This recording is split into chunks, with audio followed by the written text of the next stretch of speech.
Hey guys, I'm your Blue State Conservative coming to you from Portland, Oregon. Well, today our governor, Kate Brown, signed an executive order making her new COVID restrictions that start tomorrow enforceable by law. I'm going to share with you just a few items on the mandate list that goes into effect statewide tomorrow. One that really gets to me is the fact that churches can only have 25 people worshiping at a time. That's just so wrong on so many levels.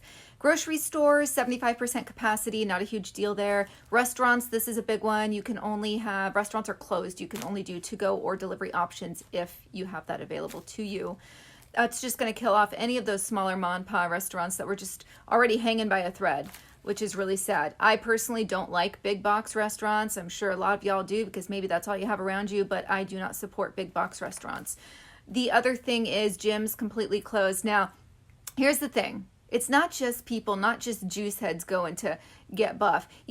Working out and exercise is so incredibly important for your mental health as well as your physical health, but your mental health.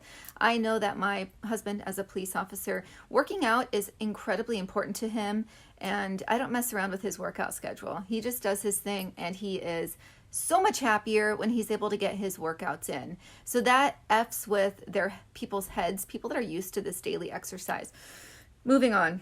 Family gatherings. This one's horrible. You can only have 6 people total at a family gathering or 2 households. So, really, they're basically telling neighbors to go tell on each other. It's like, oh, you have how many cars there? You're going to go and take an inventory if there's more than 2 cars parked outside.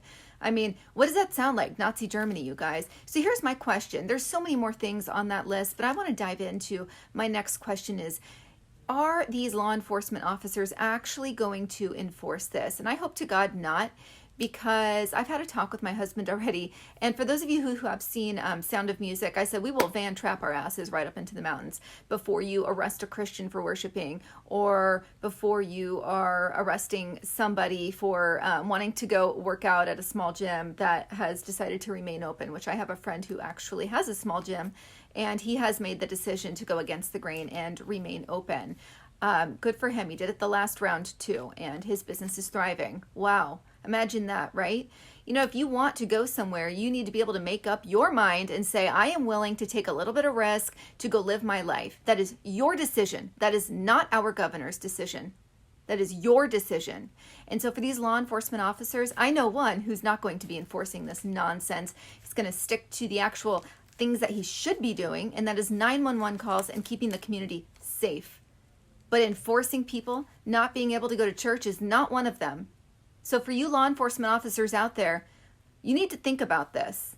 And Oregon is not alone. Washington is soon to follow. California will be next.